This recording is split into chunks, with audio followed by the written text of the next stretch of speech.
মধ্যপ্রাচ্যের রাজনীতি নিয়ে সংবাদ পরিবেশন করে আল ফাসেল এবং পিশতাজ নিউজ নামে নিউজ পোর্টাল দুটি। ফেসবুক, ইউটিউবের মতো সামাজিক মাধ্যমে রয়েছে তাদের সরব উপস্থিতি।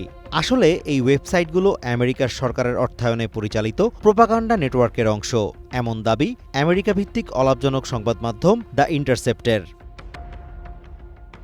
ইন্টারসেপ্টের অনুসন্ধান বলছে, এই পোর্টালগুলোতে প্রকাশিত সংবাদের ধরন এবং আদর্শগত অবস্থান হুবহু হোয়াইট হাউসের নীতির প্রতিফলন। সামাজিক মাধ্যমে ফিলিস্তিন ও ইরান নিয়ে এমন সব কন্টেন্ট প্রচার করা হয় যা সরাসরি আমেরিকার পররাষ্ট্রনীতির সাথে সামঞ্জস্যপূর্ণ। এই ধরনের কন্টেন্ট তৈরির নেপথ্যে রয়েছে আমেরিকার সামরিক বাহিনীর অতীত মনস্তাত্ত্বিক অভিযানের দীর্ঘ ইতিহাস।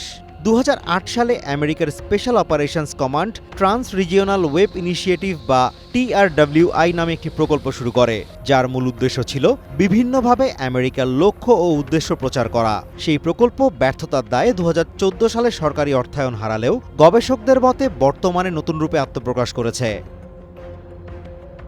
গুরুত্বপূর্ণ বিষয় হলো, এই সাইটগুলো ওয়াশিংটনের সাথে নিজেদের সংশ্লিষ্টতার কথা অত্যন্ত কৌশলে গোপন রাখে। ওয়েবসাইটের একদম নিচে ছোট্ট করে উল্লেখ করা থাকে যে এগুলো আমেরিকার সরকারি অর্থায়নে পরিচালিত।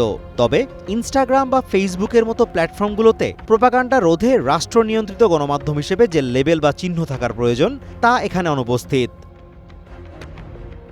এসব সাইটে প্রকাশিত সংবাদে তথ্য বিকৃতি এবং কৃত্রিম বুদ্ধিমত্তা বা AI এর ব্যবহারের প্রমাণও মিলেছে।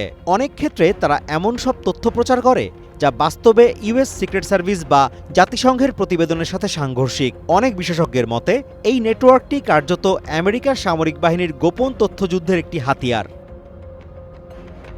আল ফাসেল এবং পিশতাজ নিউজের পক্ষ থেকে এই বিষয়ে কোনো মন্তব্য পাওয়া যায়নি।